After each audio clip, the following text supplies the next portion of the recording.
Life Audio.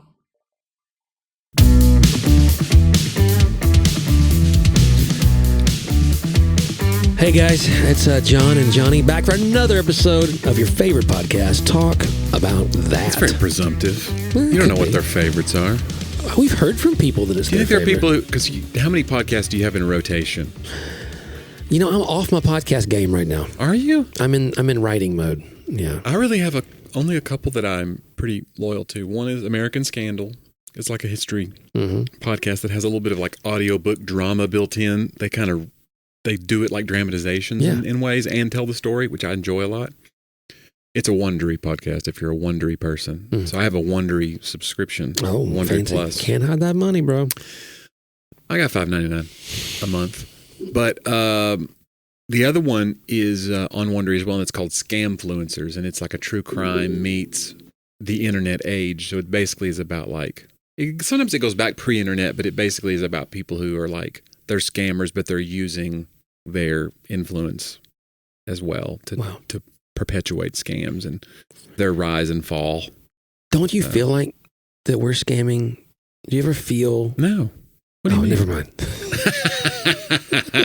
Don't you think we're all crooks, Johnny? No. Me neither. What do you mean we're all scamming? I don't know. You mean people that are on the internet are all like perpetuating wearing a mask in a way? I think it's just that imposter syndrome of like, I wrote that book, and I don't know if y'all know this or not, but I was never trained to write books. You know what I'm saying? Like, I don't mean like imposter syndrome. That's different than being a scammer and like taking money from your using your influence to take money from people. And the stuff to judge it. No, I mean, you should probably quit. And judge it, they do. You should probably hang it up because John's having like a crisis of confidence over here. He's do you ever feel like you don't deserve anything you have or anything? You know what I mean? Like, don't you good grief, John. That's a heck of a start to the show. You ever feel like everything's caving in around you and that no one really loves you? Anyway, podcast. Are we at the ad break yet? Sheesh. Sorry, guys. John's having a problem. We do have to issue another retraction, though. You know, it's been a while since people have reached out to say, hey, you got that wrong. Hey, you're an idiot. Talk about wrong. This was from a faithful listener, Mark Carter. Yeah. Good afternoon, gentlemen. On the original typewriter, this goes back to our talk about... The original functional typewriter, or what do they call it? The original whatever typewriter. The one that we know of. We're going to get a retraction on this We know of today, the mechanical QWERTY keyboard. Right, and how it was missing letters that we use now. Because it had all the QWERTY letters. You would use a 0 for the 1, sorry, a 0 for O, or O for 0. And then, so we said, it only had letters 2 through 9. And I was like, I guess that means that because you'd use the blah, blah, blah. But it was all capital letters. And so for whatever reason, we said on the show, go ahead and read the rest of the email. On the original typewriter, with the letters being all cap and the numbers being just 2 through 9. Yeah. To write 10 or larger, you would use the letter L. No, I. Sorry. The capital I. We said L. Because I was like, not the letter capital L. I was thinking lowercase L. But then I remembered that it was all uppercase letters on the original typewriter. So we just neither one of us caught it and corrected because an I would look like a 1. This indeed is a very educational podcast. Thank you for enriching our lives with knowledge, wisdom, truth, and fun. God bless your families. And he was very kind. Yeah. Mark's a very kind guy. Yeah. And you answered, you came back with sorry about that. Wow. And a lot of sheesh, Yeah. I came back with, L don't know what you guys are talking about. L knew this the whole time. See what I did? Because I used the L for the, okay. Sorry about that, Mark. John somehow made it worse. If Johnny would have said it, y'all be like, oh, bravo. He's so funny, just naturally. John says it, you're all like, oh, it's a dad joke.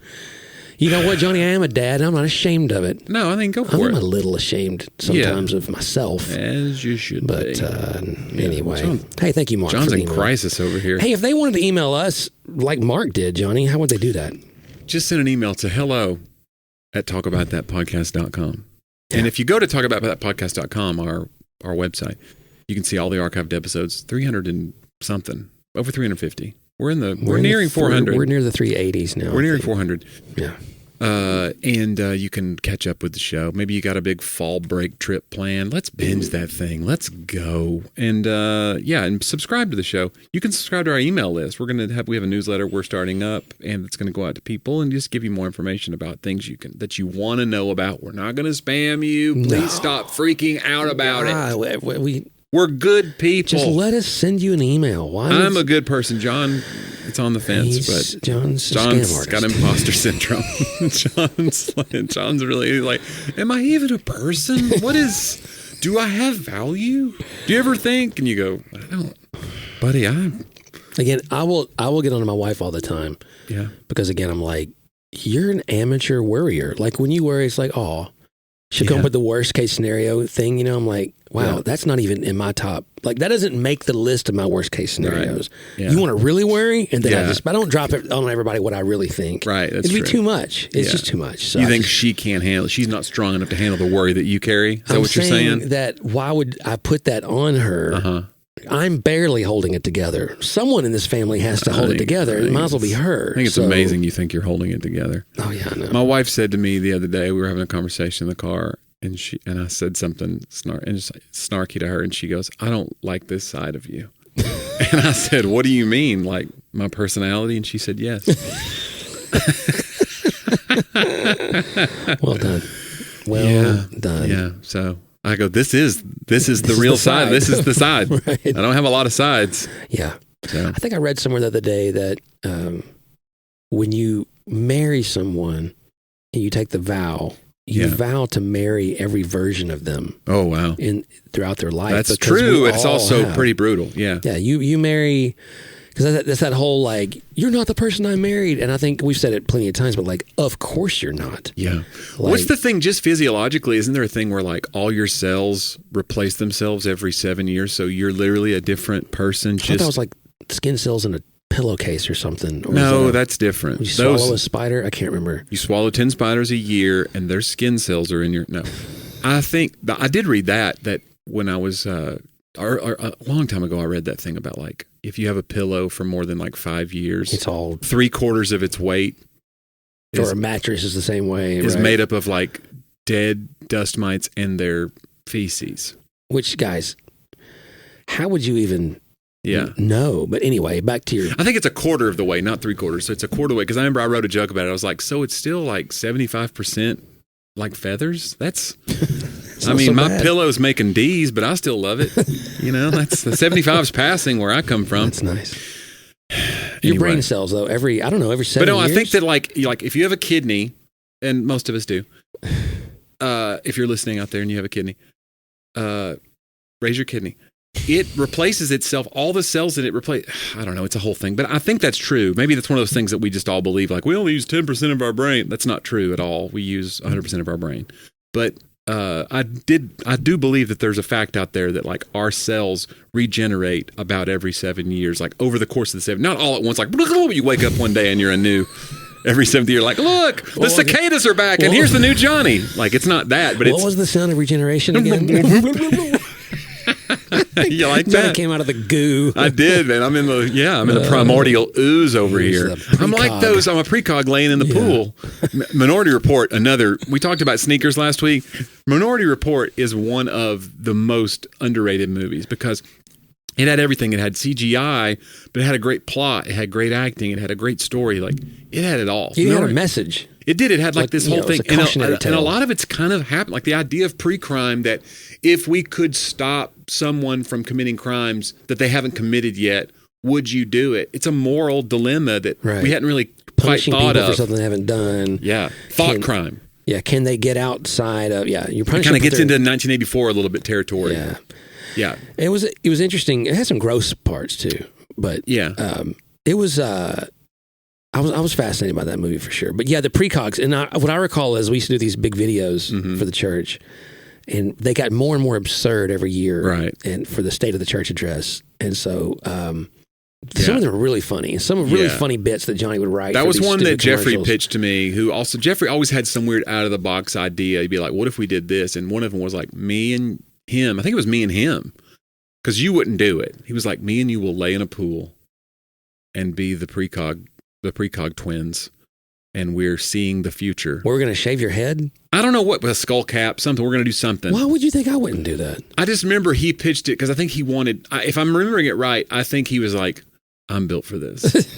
He wanted his moment in the sun. So well, it's hard to get Jeffrey in front of the camera. Correct me if I'm wrong, Jeffrey, but I think that you thought of yourselves as the precog. But we were like, that's getting really specific for a church video. For church video, like how many people have even seen Minority Report? How many people are listening to this story and don't know what the precogs are? They're called precogs because they have precognition. They can see the future or whatever. Right. And they're who triggers the thought crime. They know what's about to happen, or in theory, and then it gets printed onto this weird red ball that rolls down a track, and then the guy goes blah, and then he goes to your house and arrests you. Yeah, because you're about to murder your wife or whatever. But they would swim in this goo. Yeah, I guess it would help to the electric transmission of the right. I mean, who among us? Yeah, if you want. I don't know, man. If you want to up your electrical current. I'm getting something right now, by the way. What is it? Ads. Commercials are coming. I feel it. Let's take a word now and hear from a few of our fine sponsors.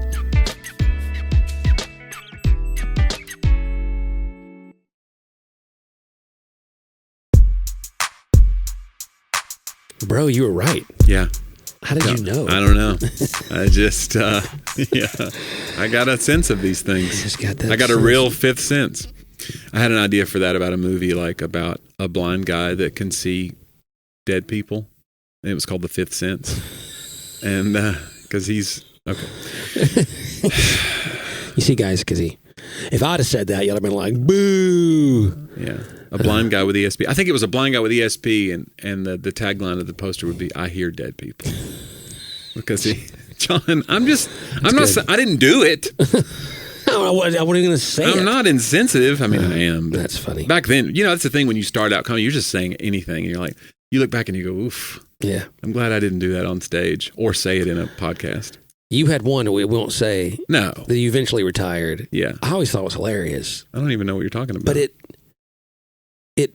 it referenced a movie about the Holocaust. I'll put it that way. Oh, no, that's not. I don't think that's all that bad.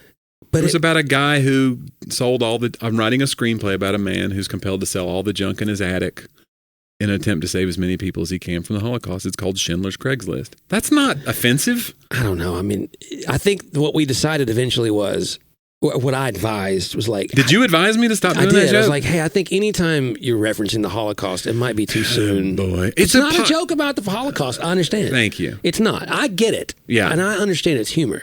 It's more about Craigslist. You can't trust everybody who's listening. Yeah. Because even in the movie, honestly, he says, well, how many more could I have saved with this pen? So it's really, he's kind of saying like, could I have sold some more of my junk to save more people? Yeah, but were you really going to make any of those points through this joke? Listen, let's get Liam Neeson in here and see what he thinks of the joke. I think he would love it. That Liam Neeson. I think it's about that time. Oh, okay. Sure. It's my quote of the week. The same way they talked about that.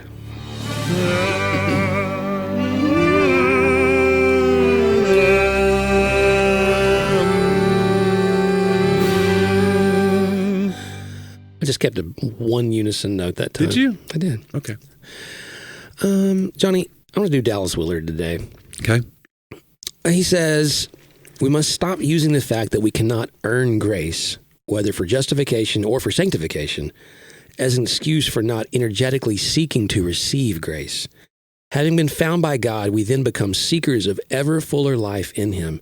Grace is opposed to earning, not to effort. Grace is opposed to earning, not to effort.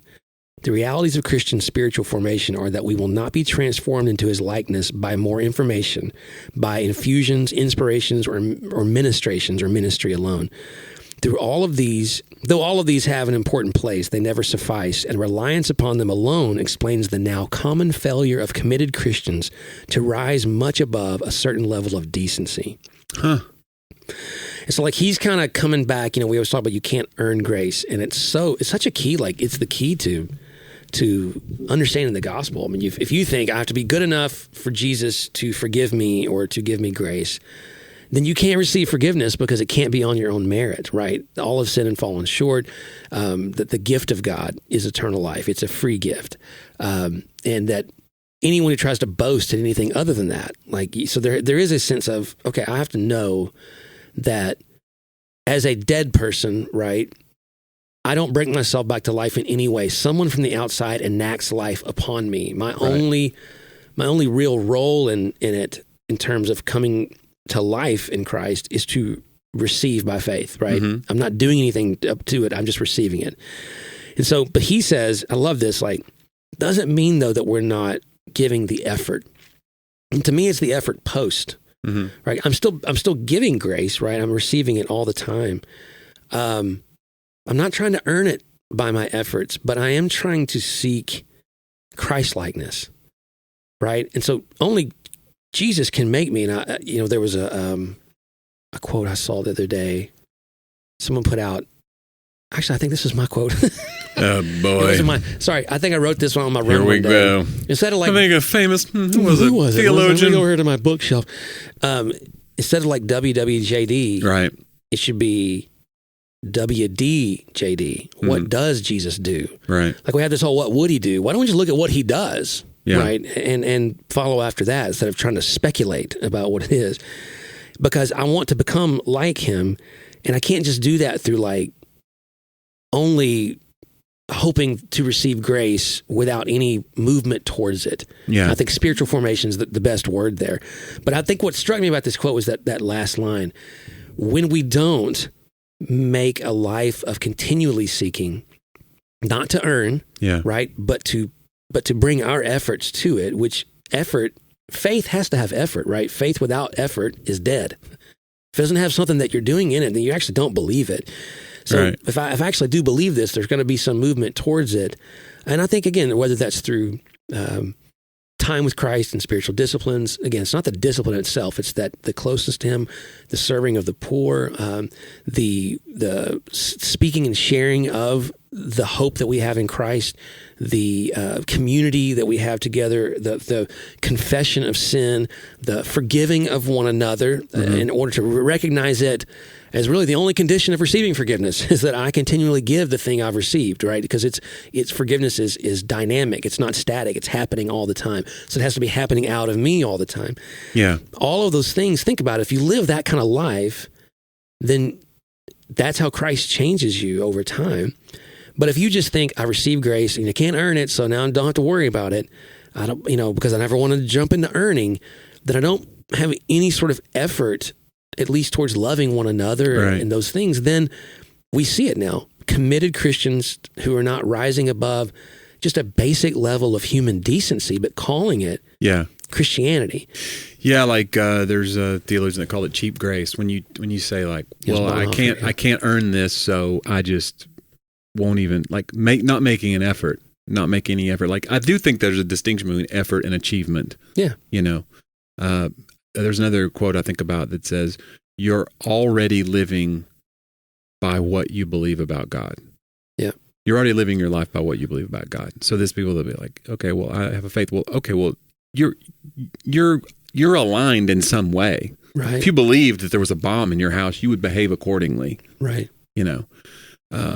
So yeah, it's like we already are there. The effort should be there, but yeah, we also have to have like a humility that we can't earn this thing. But so it's not about achievement, but it's about like movement towards something. Well, and the reason and if you're listening to this, and if I'm in your shoes, right, plenty of times in life, I felt like I couldn't pray enough. I felt like I couldn't, and I still feel that way. I couldn't do enough, right? That's not what this is. I think the freedom that comes from it is getting to the place of, like, my goal here is not to stand righteously before God by the things that I do. When I receive grace, then I, by faith, go, I already stand righteously before God because of what he's done. Yeah. Right? So because of that, now I am free to give effort because it's not tied to earning. I give effort now, and if I fail, I receive grace, right? Mm-hmm. So I don't have to worry about, this is no longer a pass-fail thing for me. I've already passed. So think about it. It's almost like tests in school. Why do you take the engineering test? So that someday you can build a bridge. Right. But if all you worry about is the grade, then you're not really worried about the most important thing. And so it's almost like, and if you think about the law, which is almost like a degraded system, when Jesus fulfilled the law, he took away your grade. He gave everybody the passing grade who's going to believe in him by faith. And now we can go build the bridge. Yeah. So the effort's different. It's no longer on paper. I don't have to worry about someone flunking me. I have been passed, and I can now go do the things that he called me to do, which in this case, it actually is building a bridge. I couldn't believe it. Or starting a business for WDJD bracelets. WDJD. It's really clumsy. Yeah. It doesn't roll off the tongue. I don't think it's going to take off. You know, I get what you mean, and it's fine, but John, I don't know. I did hope to have a truckload of those things line delivered to your house. Yeah, it's all right. John, let's do. That's great though. Let's do my segments, John. Let's do old jokes with Johnny. We call it Joke About That.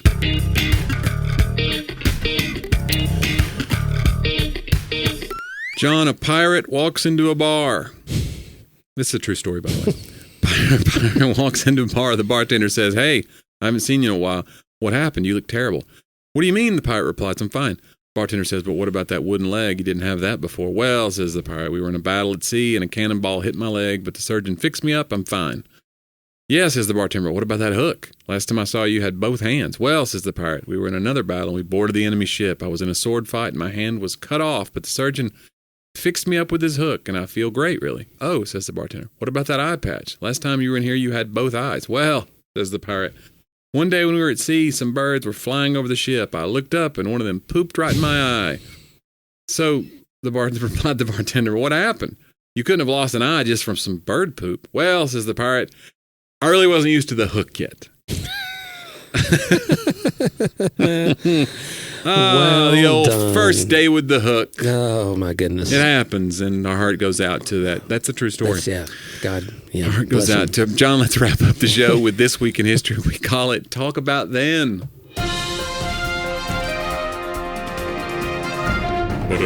John, sadly, this week, 1908, the first airplane fatality. I was not aware of this. Orville Wright crashed his plane after the propeller broke, killing his passenger, Lieutenant Thomas E. Selfridge, and seriously injuring himself.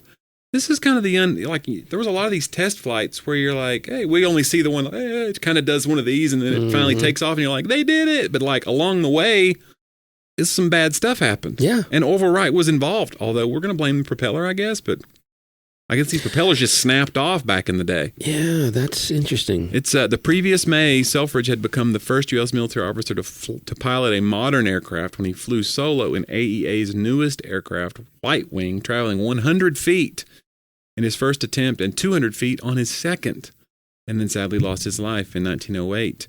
While in the plane with Orville Wright, who developed the flight technology. I guess it was the first successful flight along with Wilbur.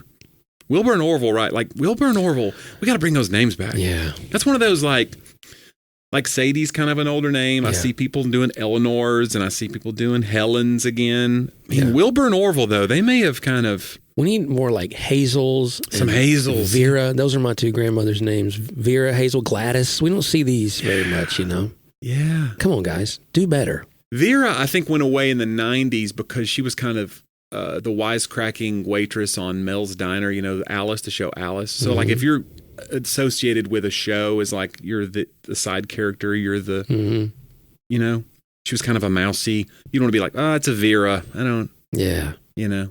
Maybe the same for Mel. Yeah, you don't see a lot of Mels. Well, Melvin, but yeah. We don't see a lot of Melvins. Yeah. We need more Melvins and Orvilles and Wilburs. It's hard to, that's what the thing is. Melvins and Orvilles and Wilburs, oh my. Oh boy. John, this week, 1901, the youngest U.S. president. Do you want to take a guess? Theodore Roosevelt. 42-year-old Theodore Roosevelt is sworn in, making him the youngest U.S. president. Roosevelt became president after the assassination of President McKinley. He did not use a Bible for his oath of office. Did you know that? I did not know that. I don't think he had one where he was when it happened. That what you're going to say? It's not so it wasn't a religious decision. It was just. Well, I mean, he was like he wasn't in Washington when it happened. Like they came and found him. He was the first U.S. president to ride in an automobile in 1902, submerge in a submarine in 1905, and fly in an airplane in 1910. He was also the only U.S. president not to use the word "I" in his inaugural address, which I think that's a fascinating fact about him. Did you know that? I did not. I guess know he would that. say "we" a lot. Is he the one that said the only thing we have to fear? No, that was Eisenhower. Maybe he just used L's. Sorry, yeah, it's true. From the he did not use the word "I" in his inaugural address in 1905, and he was the first American to win a Nobel Peace Prize in 1906. This guy had a life. Also known for his motto, speak softly, John. Carry a big stick. Carry a big stick. This goes back to last episode where you were trying to poke a snake. Even though, go back and listen if you want to. All the archived episodes there, talkaboutthatpodcast.com. Even though he was shot while on his way to deliver a speech, he delivered the speech before going to the hospital. This guy's... An hour-long speech, by the way. Hour-long speech. Yeah. And known for his athleticism. The bullet hit his glasses, by the way, and his the speech in the pocket, is that the one? Yeah. And then the bullet was lodged in? It had the speech and the glasses, yeah. Because the guy was shot at point-blank range. Like, he walked up and shot him. Yeah. He was known for his athleticism. During his presidency, he participated in a boxing match that cost him sight in his left eye, 1904. Did you know that? He boxed in 1904? He boxed while president. I did not know that. And he lost sight in his left eye. So there is a great documentary on History Channel about Theodore Roosevelt that you should probably watch. I mean, it is... I think you need to watch it. You didn't know all this stuff. Well, I knew a lot of it, but I didn't know that. Sure. That little factoid. Well, I made it up. No, that's true. I read it in the thing. You know, Ron Chernow has a new book. He wrote the Grant book and he wrote the Hamilton book, and he's got a new one out about Mark Twain. But that would be good. Yeah, and I'm going to read that next. Mark Twain's a fascinating character. But I'd like for him to do Theodore Roosevelt because I think he's a fascinating. Yeah, I agree. Character. Finally, John, born this week, 1857, another presidential luminary. Well, born 1857, give or take, William Howard Taft, American politician, 27th U.S. president, 1909 to 1913. This is why he makes the list, though. Chief Justice of the Supreme Court, 1921 to 1930. So, and U.S. Secretary of War, 1904 to 08. He was the first U.S. president to throw out the opening ball of the baseball season. Yep. So that kind of started that tradition, which that's kind of a dream of mine. I know some comedian friends who've got to throw out an opening pitch at either like a AAA game, but some have like Major League Baseball games under their belt. That's been my worst nightmare. Dustin Nickerson just threw out at a Padres game. Nate's done a few games on the road. Like he'll be like, hey, come throw out the first pitch. And I think Nate threw a strike. I think Dustin's was a little high and outside. I mean, Dustin's a great comic, but... Were they on the mound? Yeah, he threw from the mound. Okay. So I think he said in his comments that was part of what he wishes he had been like, let's just step down and let's Do you just remember get it over the West plate. Wing? You never watched West Wing, did you? Yeah, of course. Okay. Yeah, where he has to throw out the first pitch. I can't remember that episode. But he has to wear the bulletproof vest. And so they're up in the residence of the White House, and he's just breaking everything, trying to throw a pitch as they're like solving some world crisis. But he has to do it right as he's negotiating nuclear arms deals and stuff. So. But it's a big thing. Like that's a thing. Like they want to see strength in that moment from their president. I remember after 9/11 when Bush threw the strike right over the plate, there was something about that moment that was like a healing moment for our country. I mean, it's pretty undeniable. There's actually a 30 for 30 like short about that pitch. Because he came out, and it's like a defiant thing. 9/11 like, I'm not scared right now. Yeah, and so he's there, and I mean, and it was just like this. It was in New York. It's just, I don't know. There's something about that moment, a very uniting moment. So yeah, that I would be nervous too if I'm the president. Like this has to. I can't come off. I can't throw one into the stands. Right. Like I would. Taft, anyway, by the way. Yeah. So Taft and it's Roosevelt. odd to think of Taft throwing out the first pitch, isn't it? He was known as a big guy, right? Isn't he the one they had to bring in the bathtub just for him because he's a bigger dude? Big guy. But Taft, so Roosevelt, when he won, he made talk about, if you ever heard the story of Jephthah in the Bible, he made a rash vow that God, if you let me win this battle. If you take this rash away, I will. No. He made a rash vow. It was that I will sacrifice to you the first thing that comes out of my house when I get home. And it was like his daughter. It's a horrible story. It's a tragic, horrible story. And in fact, I named a character in another book I wrote one time, Jephthah, because it was that kind of tragic thing. Yeah. And so Roosevelt made a rash vow, and he had this landslide victory. Because think about it, McKinley had died, I think, in his first year. Sure. His first term. So basically, when he'd already been president almost 4 years, and then when he won by a landslide, he was almost already having 2 terms. Yeah. And so as a sign of selflessness and continue the precedents and all the things, he said, I won't run for another term. He said it at the election as he's accepting Right. And it was a dumb thing to do because he technically could do another one, and he was going to want to. But as McKinley was sort of the guy in the wings, and they became he was like his guy. I forget what position he had. I don't think he was vice president, but he basically they had animosity because it was McKinley's turn, right? And Roosevelt didn't want to go, but he did go. McKinley was president, and then Roosevelt came back 4 years later and ran as a third party candidate under the Bull Moose Party, and ran against, I believe, McKinley. I think he ran against and lost, but he had a high turnout for a third party. Anyway, interesting kind of things between the two. Yeah, people don't make here. rash vows. Don't, guys. And if you do get a rash, soak in a gigantic tub that's been brought in for you. Yes. Soak in that. Everything will be fine. Everything will be fine. It all comes together. John William Howard Taft, finally, the only person to serve as both the U.S. president and a chief justice of the Supreme Court. Yeah, it's crazy. Yeah. There have been guys that I believe Andrew Johnson, after he was president, became a senator. Mm-hmm. So guys have done other things post. It'd be weird to be like the most powerful person, then you go down like, I'll just be this cog in the wheel now. Yeah. It'd be tough to, because you've tasted the power. Yeah. You wonder, again, Johnson being such a not popular president. Yeah. Almost like if because of that, he didn't hold the sway. Maybe he office. was just like, I just want to have still like, maybe he's trying to refine his legacy a little bit. Like, I'll be a senator and serve the people in my constituency, and I'll refine this legacy a little bit. Maybe, I don't know. You know that, I'm going to get in trouble here, but I don't remember the exact office, but wait for it. Okay. John's having a moment. Geez, this is so easy. I'm sorry, I can't. Just forget about it. Really? Yeah. No, I don't want to mess it up. So, another figure that would be surprising to you. Oh, Jefferson Davis. Sorry. Oh, Jefferson Davis. Also ran for office. President of the Confederacy. Yeah, he was in American politics after being the president of the Confederacy that fought to separate or destroy them. I did not know that for sure. And he just was like, well, the universal amnesty do-overs. He just wanted to do over. Granted, yeah. Some people wanted him executed. Yeah, for treason, and he eventually, when the laws continued to change, found. I'm sorry, guys, we're going to have to look it up, or we're going to get so many emails for this. I don't think. I think you get more emails about the typewriter thing than the Jefferson Davis thing. People, I don't know. Maybe not. What office? I think people are looking to us to educate them, and if we lead them astray, then astray they shall be.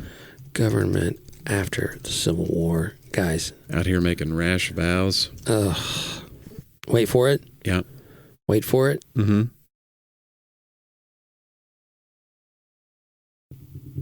He never did. Who am I thinking of then? Guys, I apologize. I retract. Oh, wow. Yeah, I retract here. That. Wow. We're going to edit all this out. He was actually in prison for 2 years. Uh-huh. And was indicted for treason, though never tried. Charges dropped in 1869. And he was prohibited by the 14th Amendment from holding office. I thought it maybe wasn't federal, but I thought he held an office elsewhere. I'm beginning to think there never was a Jefferson Davis. Guys, sorry about that. Have made up things. Although this is AI, I'm asking. Oh, it's true. Sometimes. But you said you have your guy that you like, not Grok and not Chat, but Gerb. It just says he focused on business ventures, writing. This is Claude. Business ventures, writing, and speaking engagements rather than seeking a return to public office. So, I apologize, guys. I'm thinking of someone else then. There's someone. I think for a minute, that's what you need to do is maybe focus on some business ventures and stop trying to act like stop trying to pervert history. This goes back to the beginning of the show that I don't have any confidence in my brain. This week in fake news with John Driver. Hey, I fact checked it, which you always want to do on the show. Yeah. And I just did it. Claude's our new producer. Yeah. So thank you, Claude. It's fine. Everyone applaud Claude. You've wasted all of our time, but that's okay. That's what life's about sometimes. Having your time wasted. And what were you going to do with your day anyway, people? What are you in a hurry to do exactly? This is what's wrong with society. By the way, we want to say thanks to our patrons. If you want to support the show, go to the website, talkaboutthatpodcast.com. Click on the upper right-hand link on the toolbar there, and that's how you get ad-free content. We love our patrons. Yeah. Guys, have you ever seen a Where's Waldo picture That's kind of like Johnny's life right now. You can't find him. He's all over the country, but you could find him at his website. JohnnyW.com. Yeah. And go there to the tour link and you can see all the dates. Maybe I'm coming to your town. Maybe I'm in driving distance of you. Maybe you want to get tickets. Bring the whole fam. Maybe he's right behind you right now looking through your window. Hey, everybody. Anyway, that would be great if you'd come out and say hello. And it means a lot to me. And my agent, frankly, who takes 10%. It means most to him. Yeah. So help him, would you? Help us help Won't him. you help him? For the cost of 10% of a cup of coffee, you could help my agent. Anyway, come say hello. And these are such fun shows that we're doing right now. And I'm having a great time. And so come out. My wife's with me. You can meet my wife on the road. She run the old Merge Tail. Buy a T-shirt from her. She's way better than Johnny. She is. She can almost do the show at this point. Yeah. She knows the jokes. She's got him. So. She does. Yeah. Hey, guys, thanks for the time you gave us today. It was a lot of fun. Let's do it again next week. Here on Talk about that.